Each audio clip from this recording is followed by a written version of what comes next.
අදත් ඔයාලා හැමෝම ගොඩක් ආදරෙන් පිළිගන්නවා The 10 Sri Lanka YouTube channel එකට.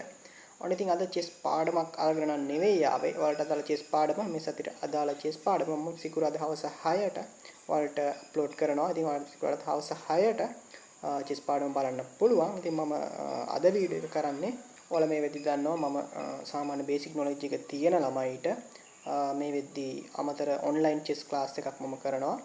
ඉතින් මේ ක්ලාස් එකේ මේ වෙද්දී island place තියෙන ළමයිනුත් ඉන්නවා. ඉතින් මේ தත්ත්වයට එක්ක මට කීප දෙනෙක් රික්වෙස්ට් කරලා තිබුණා මුල ඉඳන් පටන් ගන්න chess class එකක් මුල ඉඳලම කරන්න මොකුත් basic knowledge එක නැති ළමයිට මේ ක්ලාස් එකට join වෙන්න ආසයි කියලා.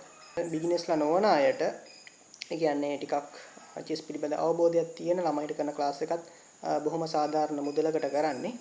ඉතින් මේ ක්ලාස් එකටත් මට ළමයි ටිකක් එකතු කරගන්න අවශ්‍ය නිසා තමයි මම මේ වීඩියෝ එක කරන්නේ. ඉතින් මේ වෙද්දී channel එකේ subscribersලා 3200කට ආසන්න පිරිසක් ඉන්නවා.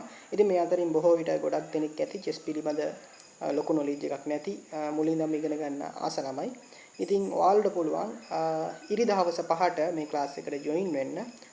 මුලින් ඉඳන් chess උගන්වනවා. ඒ කියන්නේ chess වල බිඳුවේ ඉඳන්ම chess උගන්වන්න පටන් ගන්නවා. ඉතින් ඔයාලට පුළුවන් මේ ක්ලාස් එකට join වෙන්න. ඉරිදා හවස 5 ඉඳන් 7 වෙනකන් online Zoom තාක්ෂණය ඔස්සේ පැවැත්වෙනවා. ඒ වගේම ඔයාලට සතියකට පැය එකමාරක training එකක් එහෙම නැත්නම් practice එකක් දෙනවා. online practice එකක්. එතකොට මේ practice කරන දේවල් මම හැම දෙයක්ම බලාගෙන ඉන්නේ ඔයාලා practice කරන විදිය සහ ඒ වගේම අඩුපාඩු කියන දේවල් මම ක්ලාස් එකේදී ඔයාලට සාකච්ඡා කරලා ඒ දේවල් පෙන්නලා දෙනවා. ඊට අමතරව සතියකට අදාළ ටියුට් එහෙම නැත්නම් නිබන්ධ මම ඔයාලට ලබා දෙනවා. ඉතින් පුහුණුව තියරි ක්ලාස් එක සහ නිබන්ධ කියන මේ තුනට මම රුපියල් 800ක් වගේ මුදලක් තමයි ගන්න. ඊට එහා කිසි මුදලක් අය කරන්නේ නැහැ. ඇතුළත් තියෙන ගාස්තු මොකුත් නැහැ. first day free 14 වෙනි ඉරිදා ඔයාලා ඇවිල්ලා බලන්න ක්ලාස් එකට. සීමිත ළමයි පිරිසක් විතරයි ගන්න. ඒ නිසා ඉක්මනින් ලියාපදිංචි වෙන්න කියලා මම ඔයාලට කියනවා.